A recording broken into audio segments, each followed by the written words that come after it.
Lots of events identify with what is called a revolution. If what you achieve is different from what found only in a general and quantitative way, what you did is not revolt, but evolve. Evolution is not revolution. A revolution is a diametrically opposed direction to what was happening before. It is not enough to change the oppressors or methods of oppression, one must make a break with the ideology itself. That being said, there is only one general path the world is on and which the world can take, without engaging in a revolution. In short, even though we call the American, Mexican, French, Russian and Cuban revolts revolutions, technically they are just politics by other means. The change was not significant enough to justify the appellation of revolution. However, to appreciate the position we take, one has to understand the structure of our thought, in the most general but profound sense. We have two potential ways of thinking. There are two levels of consciousness. To move from one to the other is thought of as a rebirth. We die to the terms of physical reality to occupy a spiritual realm in which the occupant is spiritually mature or working towards this condition. To change the world we live in and the terms which we answer to, requires a revolution. The flesh does not engage in a revolution to modify the leaders or minutiae of the system they are in. There is not enough points of significance between capitalism and communism to refer to the adoption of one over the other, a revolution. The fact that communism panders to the poor and powerless, at least in theory, whereas capitalism protects and justifies the rich and powerful, does not make the one overthrowing the other, a revolution. What we have is a change in leadership and beneficiaries. The same is done in any election. The right favors the rich, the left favors the poor. Changing governments does not constitute a revolution even though what is done by an armed rebellion is substantially the same as is done by means of an election. Indeed, democracy is just a way contrived to make the people complicit in whatever government is elected, to make it unnecessary to ferment rebellion. It still happens, however, because a lot of people are not willing to abide by the outcome of an election, even though an armed insurrection is no guarantee your party and ideology will win the day. Unfortunately, this system, because of the way it is configured, normalizes armed rebellion. Rebellion is the politics of last resort. At the lowest level we have crime. Crime also has its hierarchy, from scams to robbery with murder. These things are on the same continuum with armed rebellion. Democracy is just a special case of the same process. Democracy is like two kings agreeing to let the outcome be decided by two champions. The two men serve as representatives of the two armies. The electorate in a democracy settle what might otherwise be an armed conflict, through a general election. The party that gets the most votes is declared the winner, avoiding a pitched battle. But elections usually only work when the alternatives are not significantly different in their policies. If one party promised to enslave the other group or take away their rights, an electoral loss would only result in a pitched battle, because no one is going to let their rights be taken away because of a lost election. We need to keep it simple. So, let's start from the simple design of a non-complex society.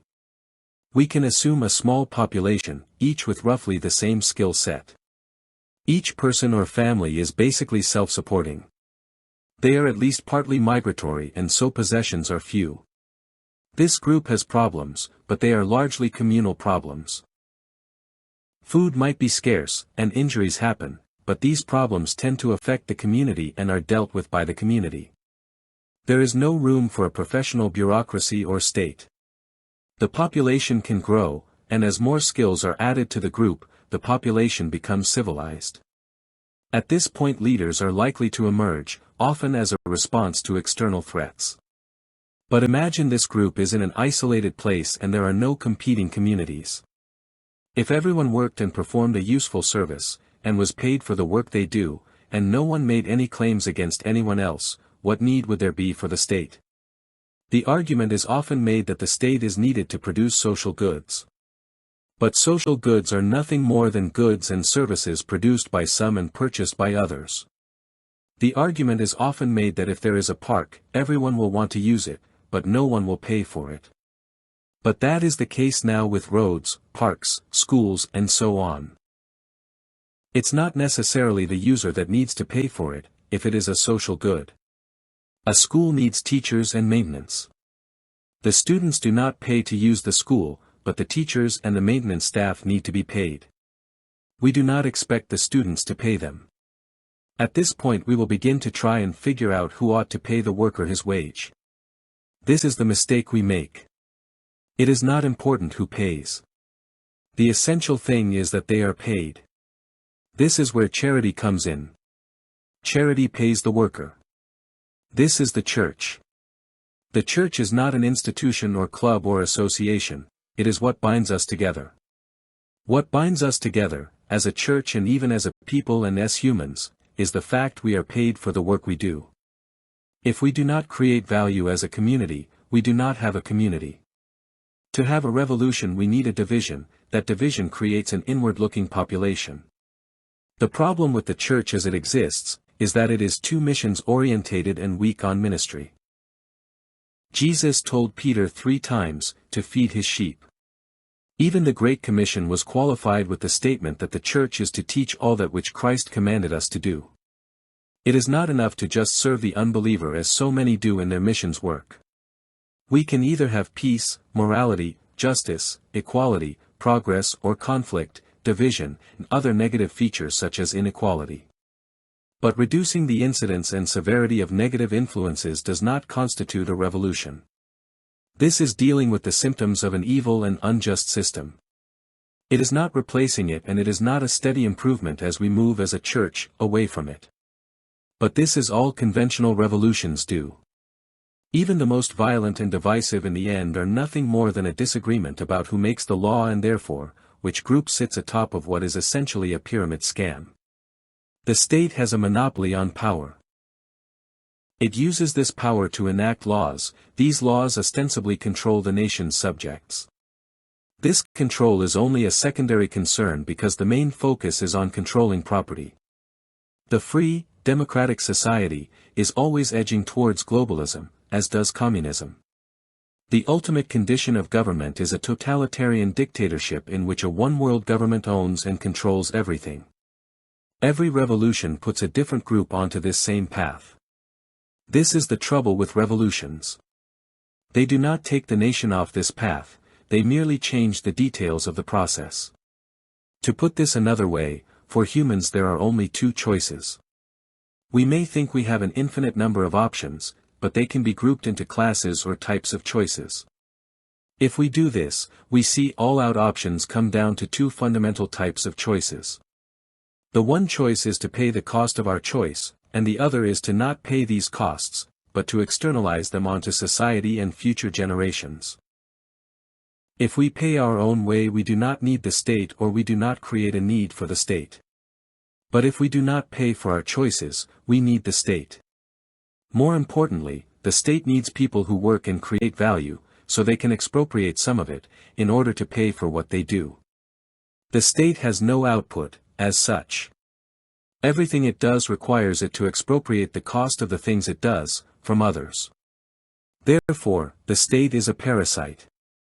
This parasitic state does not represent the will of the people, it represents the will of the state, for it is the state that enables the parasitic activity. Were the state a cooperative and the people could make their will known, the parasitic activity would have been stopped. Were it not for the parasitic state, the parasitic activity of some would not be manifested, it could not emerge without the complicity of the state. In short, revolutions merely change the parasite and the form of the parasitic activity that occurs. The revolution changes the parasites but not the structure of the state in any significant way. This is why the successful revolution always starts off with an orgy of acquisition in the name of the revolution by the revolutionaries. To the victor goes the spoils. To have a revolution requires we have an alternative system, a upgraded culture, so we are not tapping into the same old solutions that got us into this place. We might get some temporary relief by changing leaders, parties or political philosophies, but the trend will not be altered in any substantial way. Indeed, the probability is that things will get worse, as it did after most revolutions, because the new leaders are often largely propertyless and will need to steal far more than the last set of elites, to make themselves feel like legitimate rulers. If all conventional political systems are parasitic and all revolutions do nothing more than change one set of parasites for another, as do all elections, then we need to devise a non-parasitic system. This is a democracy that expresses the will of the people. The will of the people is expressed by the power that comes through the ownership of property. We need a democratic cooperative government. This is a market in which those who create value obtain power through the value created. Democratic coups do not vote in a political state or parasitic elite. The means of production are owned cooperatively, and the power of the state is expressed democratically through the mechanisms of the market.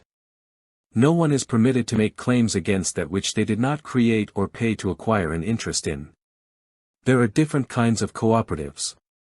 They are usually classified by the purpose to which they are put. Producer co-ops serve farmers and artisans, consumer co-ops serve consumers of goods and services, worker co-ops are used by employees who own and run a business, financial co-ops operate credit unions, housing co-ops organize residents, and multi-stakeholder co-ops involve several groups who have a vested interest in an organization. Utility, purchasing, and community service co-ops all help to meet the needs of their members. A democratic coup is created to give members ownership of their community assets, that is the property that makes up a community.